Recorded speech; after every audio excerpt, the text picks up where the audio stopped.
everyone. Welcome back again to my YouTube channel. Thank you very much for your love and support. As always, I remain loyal. So there's the first day you are coming across this channel for the first time. This is Agatha Progress channel, and I come across your way every blessed day.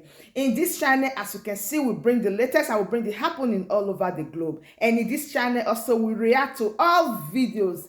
Yes, all videos. And I do hope you join the family. Right now, this video you are about to watch, I don't know what you felt about this video, but I hope you do pick some sense from this video. All right, let's dive into the news in details.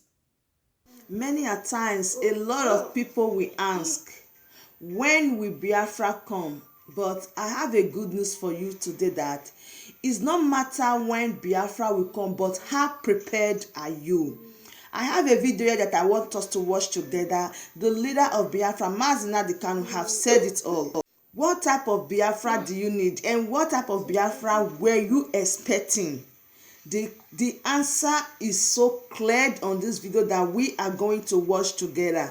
You are going to see the need why we struggle for Biafra. You are going to see the need why Biafra must come, because Biafra is going to be a country with milk and honey.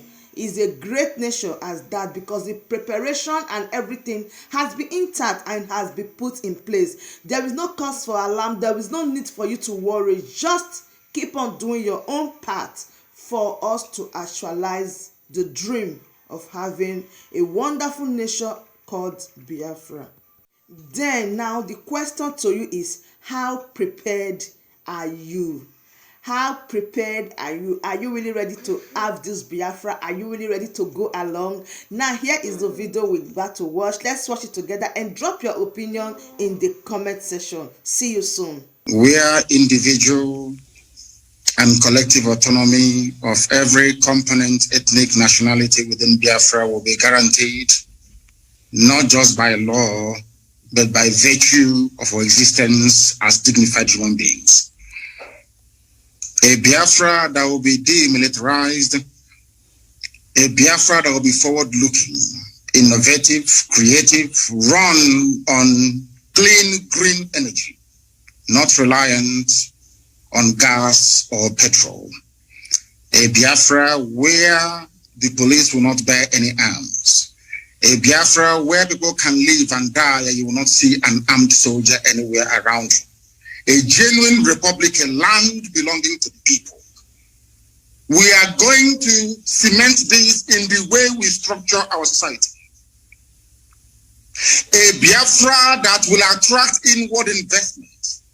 A Biafra that will consider every necessity of life as being a human right. Not just in words, but in deed. A Biafra where there will be no strife, no rancor. A Biafra where all men and women will be equal, regardless of their religion, their sex, their creed, their orientation. A Biafra that will maintain open borders to every black soul on the face of this very earth. I do admit that geographically, in terms of landmass, we may not be that huge. The Biafra will operate, or should I say, run an open door policy. Every black person on the face of this earth will be an honorary citizen of Biafra, as long as you're not tainted by terrorism. That is the type of Biafra we want to run. A Biafra where Europeans will sit back and say, we never knew that such innovation and creativity will be possible. A Biafra that, how should I say, the likes of Rwanda is a forerunner to, because today they are doing very well as well. That is the type of nation we are going to build. A truly democratic nation, not through the force of arms, but through dialogue and negotiations at all times. Nobody is going to lord it over anybody else. My ancestors never did. That is why we remain the only people not to conquer any other piece of territory, and nobody conquered us until the white man came and our temple fell in 1904. That is the land we're going to go back to. A Biafra of very many nations. A Biafra of autonomous nations within, governing themselves according to their own rules, where nobody will sit at the helm of power and dictate for others what to do. and we are going to accomplish it by the grace of God Almighty in heaven. Now, I know that constant references are being made to Southern Sudan. But I want to let people understand that even after the USA became free from British colonial rule, they also went through a very bitter civil war. And that did not stop them today from becoming preeminent in every sphere of human endeavor. Militarily, economically, socially, in every way. So I do believe very strongly that Southern Sudan will rise up to be strong once again. All these are teething problems. You also mentioned the issue of factionalism. It is when people put the interest of themselves and their controllers well and above that of those that they are serving. That is why I said, and I have said this repeatedly, I will never ever lead Biafra politically. Once Biafra is restored, my job is done. I want to be able to prove to our people what sacrifice means, so that those who will come after us will know how to treat our people with respect and with dignity. The thing about Africa is somebody gets into power and they want to stay there forever and ever, see if there is something in it. The little work that I'm doing for Biafran people is very tiring, very, very stressful. Sometimes I don't even know how these presidents manage to sleep. Maybe they don't love their people that much. If you love your people, you cannot sleep at night. Any president in Africa who's not suffering from high blood pressure, you are not sick. That means you're doing something wrong. You're not doing what you're supposed to do. If you're concerned about your people, then I expect you to be very ill at all times.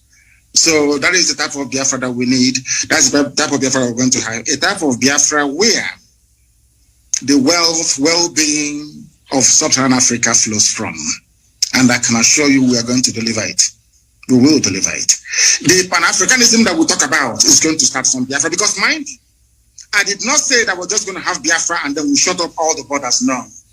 What we want to do is to return to our organic political, cultural arrangement.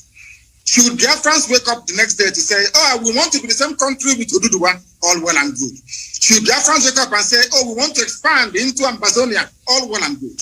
As long as you take the consent of the people with you, this nonsense that the Europeans did in Africa, we want to reverse it.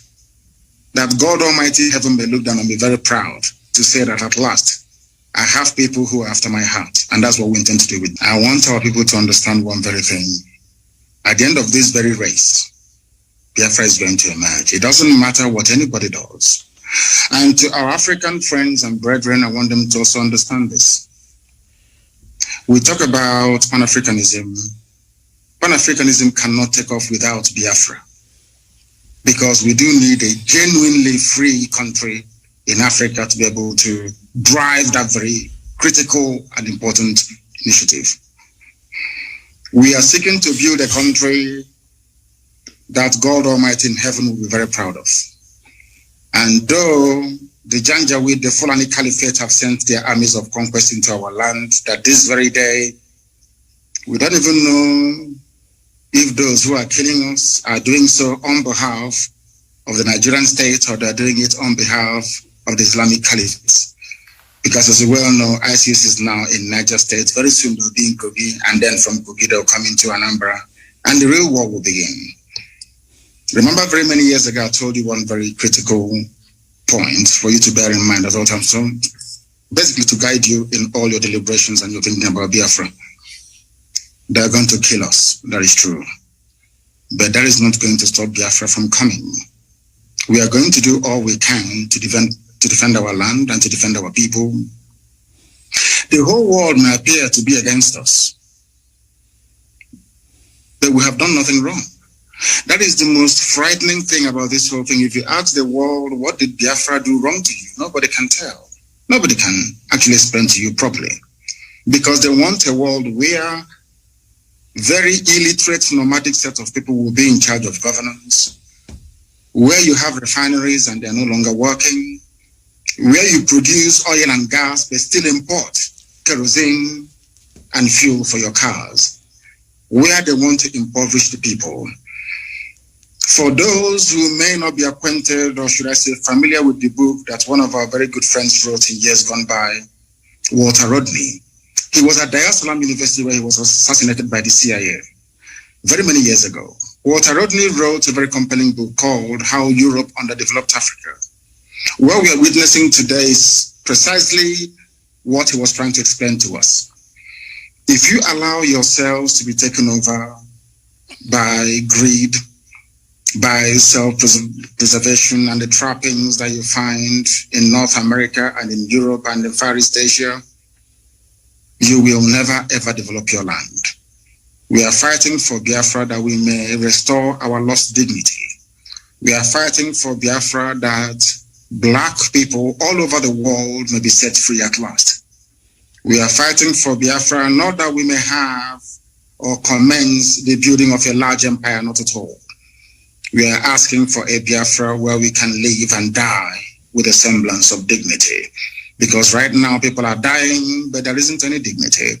We must stand very tall and very strong, resist our enemies. That thing that we are thinking now that is impossible to accomplish very soon, you will say it. We must remain resilient. We must remain devoted. We must remain unflappable. We are not going to retreat, not one iota. If at the end of this race there is only one Biafran man and one Biafran woman left, may they continue to expand. They killed us, 5 million of us, after the war. After the war in 1970, we had lost 5 million people. But there we are still the largest ethnic bloc anywhere in the entire Nigeria. Because God is faithful. And at this very critical time, this very Elohim that we worship is not going to abandon us. I'm not saying we're going to fold our hands in prayer and fasting alone. No, we are going to do what we have to do to ensure the survival of our race. An attempt has been made in the past to exterminate us. The British supported the killing and the mass slaughter of Biafrans because of crude oil and gas. That Ojukwu told Harold Wilson, we cannot give to you. This resource belongs to the people, and that was the end of it. And he said, because of that, we're going to kill you. And sadly, Britain is still doing something till this very day. A supposedly civilized and advanced country, aiding and abating the slaughter of an indigenous population because of oil and gas. Therefore, I'm asking all of you to remain very resolute, to remain very strong. Do not allow yourself to become distracted. We have almost won. As Dr. Basanga said here a short while ago, we have awoken the consciousness of not just ethnic nationalities within Nigeria, but the entire African continent as a whole. We have won the debate. Now is the time for us to restore Biafra. And once that is done, believe you me, everybody will come to Biafra and to pay homage. Or should I say pilgrimage in this case.